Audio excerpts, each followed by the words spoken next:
ventilatore acceso in camera per combattere il caldo va in cortocircuito. Rogo in abitazione di Este. I vigili del fuoco trovano il corpo carbonizzato di un'anziana. Caldo record tra le persone che nella sola giornata di ieri in Veneto hanno perso la vita. Disagi anche per i blackout dovuti al massiccio uso di condizionatori. Anche oggi temperature prossime ai 40. Concorsi truccati all'università, max inchiesta della procura di Catania, 40 docenti indagati e 9 sospesi, coinvolti anche professori di Padova, Venezia e Verona. Non è un appuntamento quel giorno, ne ha costretta a salire in auto la drammatica verità di Giorgia, l'ex fidanzata di Cristian Barzani, il giovane che sterzò finendo contro un'altra auto dove viaggiavano 62enne, rimasta uccisa nell'impatto. Autonomia del Veneto, la promessa del Premier Conte, mercoledì il testo in Consiglio dei Ministri. Intanto il costituzionalista Bertolissi attacca il dossier anti-autonomia e dice vado dai burocrati e gli spiego cos'è l'autonomia. Cortina Milano 2026, la spinta dei campioni olimpici che dicono grande opportunità, il mondo ci guarda. Intanto il Friuli Venezia Giulia spera di potersi inserire nella partita olimpica. Il governatore Federica dice stiamo lavorando per una collaborazione. Dopo le polemiche dei giorni scorsi, il Consiglio Comunale di Cittadella ha approvato il regolamento speciale del Corpo di Polizia Locale, cancellato il contestato articolo che dava indicazioni sulla biancheria intima che dovevano indossare le agenti. Telespettatori di Antena 3, buongiorno, ben trovati. La prima edizione dei nostri telegiornali, dunque la cronaca in primo piano di una tragedia avvenuta a Este, fiamme nella camera di un'abitazione dove dormiva una 96enne, un cortocircuito partito dal ventilatore acceso per combattere il gran caldo di queste ore e poi il dramma. Tragedia nella notte a Este, una donna di 96 anni, Diamede Toniolo, è morta vittima di un incendio divampato nella sua abitazione di via Ariosto. Le cause del rogo sono in corso di accertamento, ma sembra che sia stato provocato dal cortocircuito del ventilatore che teneva vicino al letto e da lì le fiamme si sono propagate velocemente al materasso. La vittima, che viveva sola, avrebbe cercato di fuggire verso l'ingresso, ma non ce l'ha fatta. Sul posto i carabinieri della compagnia locale e i vigili del fuoco. L'allarme è stato lanciato verso le 6 dai vicini, preoccupati per l'odore di bruciato che proveniva dalla casa singola abitata dall'anziana. Sono in corso accertamenti da parte degli investigatori. E adesso il caldo, l'emergenza caldo è diventata un'emergenza in queste ore, le temperature ormai prossime ai 40, in alcuni casi hanno raggiunto i 40 gradi, in questo giugno che entrerà negli annali come uno dei più caldi. Non solo in Veneto, 3 le persone che nella sola giornata di ieri in Veneto hanno perso la vita a causa di gravi colpi di calore. Secondo gli esperti si tratta del giugno più caldo da diversi anni, battuto ogni record, e purtroppo gli effetti di calura e afa si fanno sentire nel modo più drammatico. Tra le persone che ieri sera hanno perso la vita in Veneto, tutti decessi riconducibili alle temperature tropicali. Un agricoltore di 77 anni è morto a Mozzecani, in provincia di Verona, per un grave colpo di calore. Inutili tentativi di rianimarlo da parte dei sanitari del SUEM. E sempre nel Veronese altre 2 persone sono finite all'ospedale per malori. La seconda vittima è una donna di origini romene di 63 anni, a Villadose, nel Rodigino. Si trovava nella sua abitazione, stava aspettando gli amici per cena, ma quando questi sono arrivati l'hanno trovata a terra senza vita. La terza vittima è un clochard romeno di 57 anni, George Tinka. Anche lui sarebbe rimasto vittima di un colpo di calore mentre si trovava all'interno della sua auto dove viveva da qualche anno a Riese Pio X, nonostante gli fosse stato messo a disposizione un ambiente coperto. Sono stati i volontari della Caritas che lo assistevano insieme ai servizi sociali del comune a trovarlo privo di vita. A Vicenza negli ultimi 3 giorni 5 anziani tra gli 82 e i 96 anni sono deceduti al pronto soccorso del San Bortolo poche ore dopo il ricovero. Nel Trevigiano, su Segana, ieri pomeriggio un operaio romeno di 44 anni ha perso i sensi ed è caduto a terra, forse per un colpo di calore, mentre stava lavorando in un cantiere. L'uomo, soccorso dal SUEM, è stato trasportato all'ospedale di Conegliano, dove si trova ricoverato in gravissime condizioni. In tutta la regione si registra un incremento degli accessi agli ospedali e delle chiamate al 118 per malori, colpi di calore, svenimenti in strada, soprattutto tra gli anziani. Molti anche i dipendenti di aziende e negozi che a causa del caldo necessitano di assistenza medica. Ieri dal Veronese alla Marca Trevigiana centraline dell'energia elettrica in tilt, probabilmente a causa di un sovraccarico dovuto all'intenso uso dei condizionatori. 6 quelle in provincia di Treviso, Castelfranco, San Trovaso di Preganziol, Viadene, Mogliano, Castello di Godego e Casier. Molte le zone rimaste senza elettricità per diverse ore. Nel Trevigiano vigili del fuoco al lavoro anche per liberare le persone rimaste bloccate all'interno di una ventina di ascensori. Intanto anche oggi le previsioni parlano di temperature prossime ai 40 gradi, ben al di sopra delle medie del periodo. Venezia e Verona le città venete da bollino rosso. Ieri tra le città più calde Treviso, ma in assoluto il valore massimo più elevato è stato registrato dall'Arpava a Forno di Zoldo ad 872 metri. Qui la colonnina di mercurio ha toccato i 38 gradi e 3. Davvero paradossale questa temperatura per Forno di Zoldo. I pronto soccorso sono presi d'assalto, ovviamente abbiamo sentito in queste ore per l'emergenza a caldo, e di pronto soccorso parliamo adesso con una notizia che riguarda i neolaureati utilizzati in pronto soccorso. La presenza di neolaureati senza pratica clinica in pronto soccorso e sulle ambulanze è un fatto gravissimo, illegale, e va impedito perché mette a rischio la vita dei pazienti e riduce la sicurezza delle cure. La forte denuncia arriva dal segretario regionale del Veneto della ANAO Assomed Adriano Benettazzo. Intanto il sindacato nazionale, il maggiore della categoria dei medici, ha presentato una diffida a tutte le aziende ospedaliere italiane, quindi anche quelle venete, e alle regioni contro l'utilizzo di giovani medici senza specializzazione né concorso, reclutati da cooperative private e non valutati dalle ASL. Dice l'ANAO Assomed, ce ne sono decine in ogni regione, e quindi c'è questa diffida proprio dell'utilizzo di neolaureati senza specializzazione in pronto soccorso per l'assenza di esperienza e quindi il pericolo di vita dei pazienti. Adesso i concorsi truccati emersi da un'inchiesta della Procura di Catania. Il rettore di Catania, Francesco Basile, e altri 9 professori sono stati sospesi dal servizio, indagati per associazione per delinquere, corruzione e turbativa d'asta. È una inchiesta chiamata Università Bandita della Digos, coordinata dalla Procura Etnea.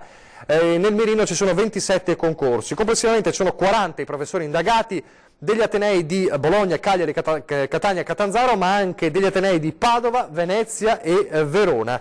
I 9 docenti destinatari del provvedimento sono professori con posizioni apicali all'interno del Dipartimento di Università di Catania, ma ci sono appunto altri 40 professori indagati, e tra questi ci sono anche i professori veneti. Vedremo l'evolversi di questa inchiesta della Procura di Catania. Adesso invece un'operazione della Guardia di Finanza contro un giro di fatture false per eludere l'IVA.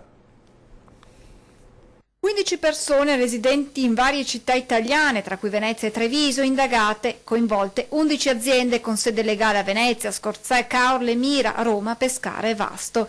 3 milioni di euro sequestrati sono i numeri di un'indagine diretta dalla Procura della Repubblica di Venezia, originata da accertamenti di natura fiscale che hanno permesso di scoprire un meccanismo finalizzato ad evadere il fisco, realizzato da alcuni consulenti tributari con studio a Mestre nell'Interland veneziano. La Guardia di Finanza ha dato esecuzione ad un provvedimento del GIP del Tribunale Lagunare con cui è stato disposto il sequestro preventivo di beni mobili, immobili e disponibilità finanziarie per i reati di evasione fiscale, indebite compensazioni di crediti d'imposta, emissione ed utilizzo di false fatturazioni al fine di evadere le imposte sui redditi e l'IVA. Le indagini hanno permesso di ricostruire come un professionista con studio a Mestre, avvalendosi del supporto di suoi collaboratori o di altri studi di consulenza a lui riconducibili, avesse elaborato un sistema per realizzare crediti IVA fittizi con false fatture per circa 11 milioni di euro che poi venivano utilizzati da soggetti economici per compensare imposte effettivamente dovute. E adesso torniamo a parlare della tragedia di Povegliano, perché ieri a Antena 3 abbiamo mostrato per la prima volta il volto di Giorgia Biglieri. Per la prima volta si è concessa ai microfoni per raccontare la sua verità. Parliamo dell'ex fidanzata del giovane 21enne accusato di aver provocato l'incidente a Povegliano nel quale perse la vita Giuseppina Lobrutto. La ragazza, appunto, che era stata accusata di essere poco credibile, dice la sua verità e ribadisce: mi ha costretta, ha chiuso il portiere e mi ha portato via quella sera. Sentiamo le sue parole in esclusiva di Antena 3.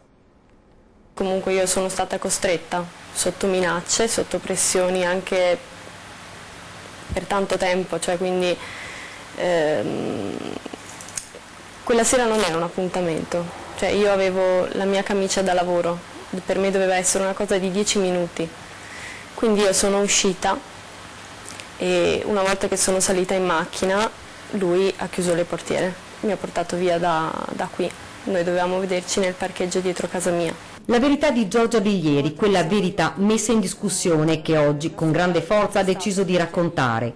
Non vorrebbe stare sotto riflettori, vorrebbe dimenticare quel dolore troppo grande, ma ha scelto di rompere il silenzio perché sono state dette troppe parole che fanno male di una storia che ha già stravolto la sua vita. Quel drammatico giorno, dice, non era un appuntamento. Il nostro dialogo non è stato per chiarire, assolutamente, è stato semplicemente una riconferma di cose che comunque ci eravamo già detti, che quella sera invece doveva essere tutt'altro.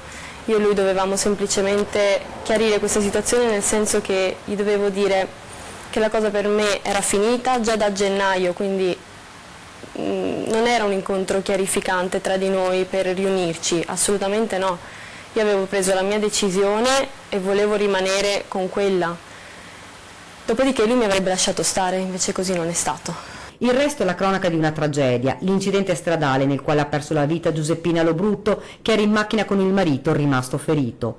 Ora tutto è in mano alla magistratura. Giorgia si ferma qui, quasi a voler cancellare quell'incubo. A parlare è il suo avvocato di fiducia. Ritengo doloroso che una ragazza ripercorra dei momenti che deve solamente cancellare, e poi ricordiamoci che la giustizia deve fare il suo corso. Siccome noi abbiamo piena fiducia negli organi della magistratura che stanno facendo le indagini del caso, aspettiamo le loro risultanze. Noi siamo abituati a parlare alla fine, quando la nostra verità sarà cristallizzata anche negli atti processuali. Giorgia è composta, la voce a volte trema, ma la sua sicurezza è disarmante. Ha voluto dirci perché ha deciso di parlare proprio ora. Io penso che sia giusto informare la gente della verità e non tanto di tutte le cose che siano state dette in questo periodo. Penso sia importante comunque specificare il fatto che ci abbiamo messo un po' di tempo, perché comunque era giusto dare rispetto alla famiglia della persona che oggi non c'è più. A Vicenza adesso, per un arsenale di armi evidentemente trovati in casa di un imprenditore, ci racconta quanto accaduto Gabriella Basso. Gabriella. Sì, buongiorno da Vicenza. 5 fucili, tra cui una trippietta, una carabina, una fucile ad aria compressa, 3 pistole, una katana, un linottico e 39 proiettili. E questo è l'arsenale che gli uomini della Guardia di Finanza hanno trovato ad un 56enne imprenditore vicentino con azienda d'Altavia Vicentina che commercializza in attrezzature per giardinaggio. I finanzieri erano venuti in azienda per un controllo fiscale, il controllo poi proseguito anche all'abitazione del 56enne, dove appunto è stato ricevuto l'arsenale di armi per le quali a quanto pare non era ancora stato denunciato in possesso, almeno non per tutte. Il 56enne imprenditore è stato così denunciato per detenzione abusiva di armi e inizia denuncia. Da Vicenza è tutto, Lina può tornare allo studio. Grazie Gabriella Basso. Adesso apriamo la pagina dedicata all'autonomia. Come sapete, ieri le parole distensive del Premier Giuseppe Conte dal G20 di Osaka, che ha annunciato come mercoledì prossimo tutti i ministri di staff tecnici si troveranno per completare il lavoro. Secondo il Premier siamo ormai addirittura d'arrivo, mi sono reso garante di una buona autonomia perché la vogliamo fare, ma bisogna farla bene, e vedrete che la porteremo in Consiglio dei Ministri. Conte ha poi definito fantasiose le ricostruzioni che avrebbero visto una sua opposizione durante il vertice di 2 giorni fa, parole che Luca Zaia, il governatore, ha commentato così stamattina. Ha detto: apprezzo le parole del Premier Giuseppe Conte perché penso che sia utile da parte sua e faccia bene a avvocare a sé la pratica, che se non ha una direzione, dice Zaia, rischia di restare una pallina impazzita in un flipper. La situazione è a tratti imbarazzante, rileva Zaia, sento membri della maggioranza fare affermazioni dalle quali si capisce chiaramente che non hanno letto le carte neanche minimamente. E la notizia della convocazione di mercoledì comunque non rassicura chi tante volte ha visto e ha sentito annunci sulle convocazioni dei Consigli dei Ministri, tra questi il costituzionalista, il professor Mario Bertolissi, che ha fatto parte del pool della delegazione, diciamo, trattante dell'autonomia del Veneto, e sentiamo le sue parole. Coloro che stanno dentro le stanze dei ministeri vivono una vita da alienati, nel senso che non hanno nessun collegamento con la realtà. Pensano di governare gli eventi con atti formali senza mai misurarsi, tra l'altro, con quel che accade, perché quando sbagliano non c'è nessuna conseguenza. Questo è l'identikit del Dipartimento Affari Giuridici e Amministrativi secondo Mario Bertolissi, professore ordinario di diritto costituzionale dell'Università di Padova, ma soprattutto uno dei giuristi chiamati dal Presidente Zaia per tracciare le linee del percorso per l'autonomia del Veneto. Non si può ragionare combinando parole, mettendoci dentro significati che stanno solo nella loro testa, secondo un costume consolidato, perché lei capisce che l'unica cosa che sanno dire è che non si può fare. Dopodiché la domanda è: ma allora che cosa dobbiamo fare? La risposta non c'è mai. Se poi la risposta c'è, normalmente è sbagliata. Ma il professor Bertolissi va oltre, dimostrando con la pratica chi si merita l'autonomia e chi invece ha bisogno del commissariamento dello Stato. A proposito di Roma, ci hanno detto di immondizie che sono ormai in quantità enormi, disseminate per le strade e che rendono incivile la vita dei romani. Qualche giorno prima, invece, se si lasciano parti del territorio, regioni, governate in modo normale, si sono aggiudicate le Olimpiadi invernali del 2026. Per il professor Bertolissi sono 2 le azioni di risposta alla burocrazia ministeriale. Si possono fare 1000 cose, ma in ogni caso procedere in modo determinato. In secondo luogo, se fossi io, darei loro 24 ore per scrivere un testo alternativo. Dopodiché io prendo il testo e con la matita rossa e blu, secondo le abitudini, mi metto a correggere. E se per caso gli errori sono molti, le conseguenze sarebbero pesanti, come un esame all'università. Sono a disposizione per spiegare al mio collega, professore però di diritto civile, che è il Presidente del Consiglio, come stanno le cose, perché dubito che lui conosca la materia. Queste le parole del professor Bertolissi, adesso pochi istanti di pubblicità e poi torneremo a parlare di Olimpiadi.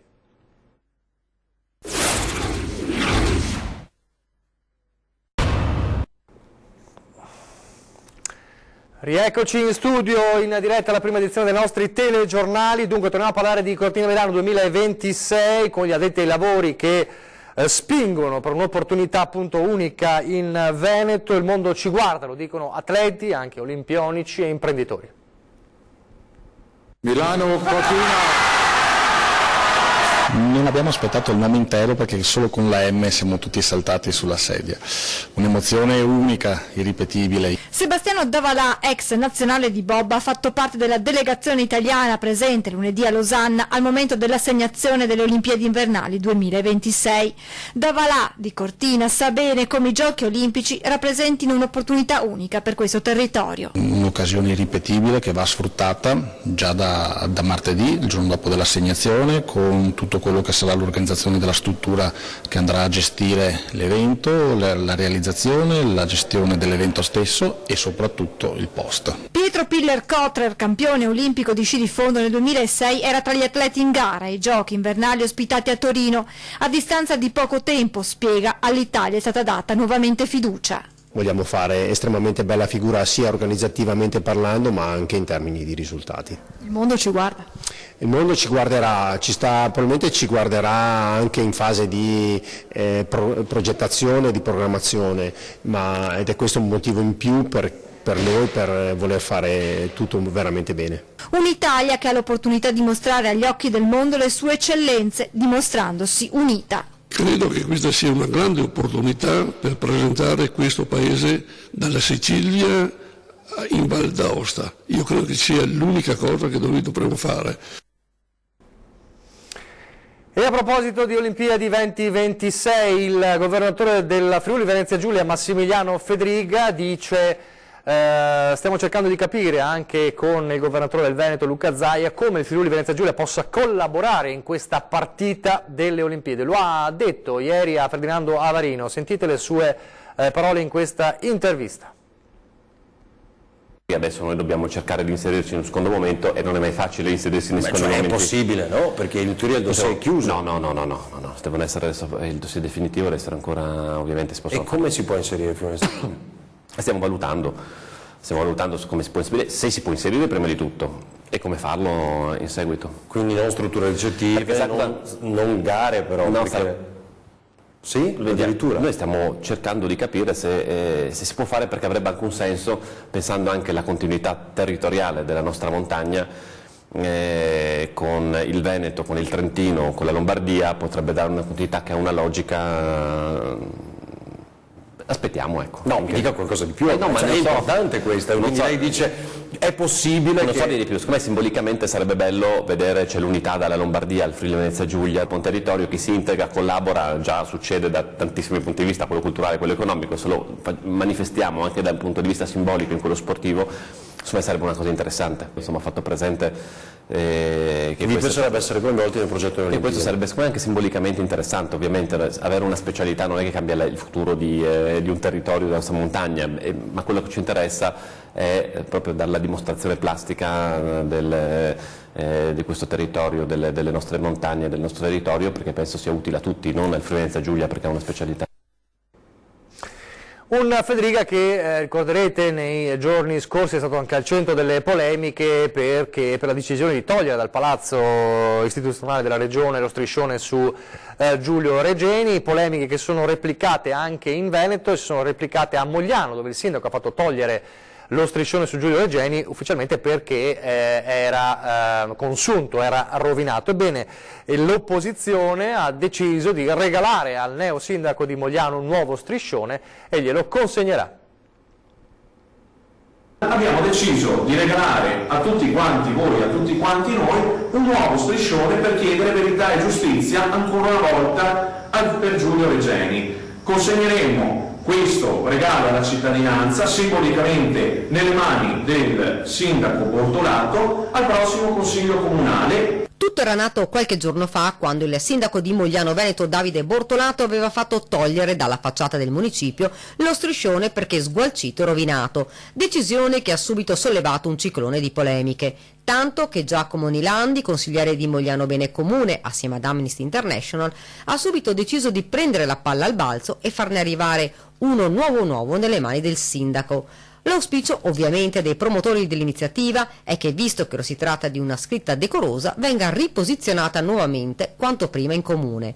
Una provocazione? Certo è che al prossimo Consiglio Comunale verrà consegnato al sindaco Bortolato, poi la decisione spetterà a lui. Una polemica, quella dello striscione rimosso dal municipio, che aveva sollevato più di qualche polemica anche a Treviso. Nilandi poi aggiunge: siamo convinti vada messo in comune e non da altre parti, perché è e rappresenta la casa di tutti i cittadini e le cittadine che, attraverso il voto dei loro rappresentanti, hanno manifestato la volontà di aderire alla mobilitazione internazionale lanciata da Amnesty International nel 2016. Ora bisognerà attendere il Consiglio Comunale e la consegna del regalo al primo cittadino. Altre polemiche dei giorni scorsi è quella sul dress code, il codice di abbigliamento delle vigilesse a Cittadella secondo il nuovo regolamento, ma dopo le polemiche dei giorni scorsi è stato approvato ieri sera in Consiglio Comunale a Cittadella il regolamento, ma è stato tolto quel codice, quella parte contestata. Marcia indietro sull'intimo delle vigilesse. Dopo le polemiche dei giorni scorsi, il Consiglio Comunale di Cittadella giovedì sera ha approvato con 9 voti a favore e 2 astenuti il regolamento speciale del Corpo di Polizia Locale proposto dal comandante Samuele Grandin. È stato definitivamente cancellato il tanto contestato articolo 30 relativo alla cura della persona, che dava indicazioni sulla biancheria intima che dovevano indossare le agenti. La maggioranza infatti, dopo le polemiche, ha proposto un emendamento. Il dress code, che imponeva rigide prescrizioni su slip, reggiseni e calze anche d'estate, era stato ispirato da regole analoghe fissate dal regolamento di Venezia, si era giustificato il comandante. Il testo però, come vi avevamo dimostrato in un nostro servizio, era stato copiato dal rigido regolamento dell'esercito, tratto infatti dal capitolo sesto, prescrizioni sul decoro e cura della persona dello Stato Maggiore. La seduta del Consiglio Comunale di Cittadella è stata ad alta tensione, con un botta e risposta acceso tra il sindaco Luca Pierobon e il capogruppo del PD Adamo Zambon, che alla fine ha abbandonato l'aula. E adesso a Venezia per il premio Una vita nella musica 2019, vediamo a chi è andato.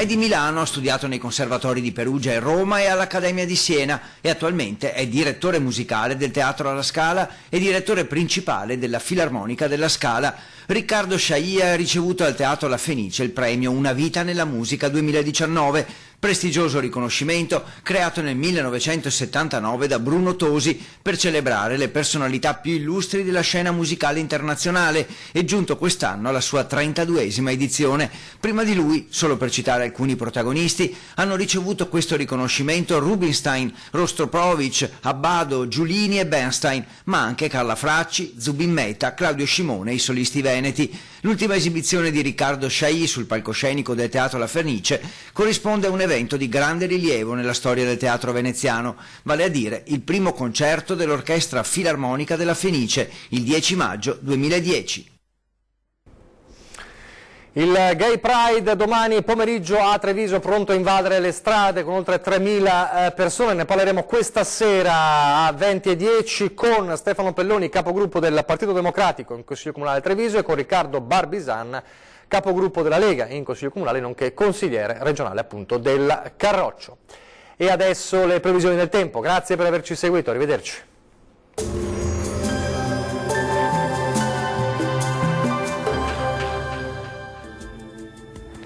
Ben trovati al meteo. La stagione estiva è iniziata con la presenza di un poderoso anticiclone africano che sta sì portando il bel tempo ma anche un caldo record. E sarà così anche per la giornata di venerdì 28 giugno. La situazione nel dettaglio. Sul Veneto avremo tanto sole ovunque, il cielo si presenterà sereno, al massimo velato dappertutto, salvo per qualche nube in più sui monti bellunesi a partire dal pomeriggio, anche con isolati temporali associati. Temperature minime tra 21 e 26 gradi, massime piuttosto calde, comprese tra 31 e 35 gradi. Bel tempo anche sul Friuli Venezia Giulia, il promontorio anticiclonico nordafricano garantisce un tempo stabile e anche ampiamente soleggiato, con qualche occasionale piovasco al pomeriggio sui rilievi alpini. Temperature minime tra 24 e 26 gradi, massime anche in questo caso piuttosto calde, oscillanti tra i 33 e i 34 gradi. Uno sguardo infine al Trentino Alto Adige, dove sarà soleggiato su tutti i settori, il cielo si presenterà sereno e sgombro da nubi ovunque. Temperature minime tra 23 e 25 gradi, massime roventi tra 37 e 38 gradi. Bene, dal meteo di Antenna 3 per ora è tutto, vi do appuntamento al prossimo aggiornamento meteo. Arrivederci.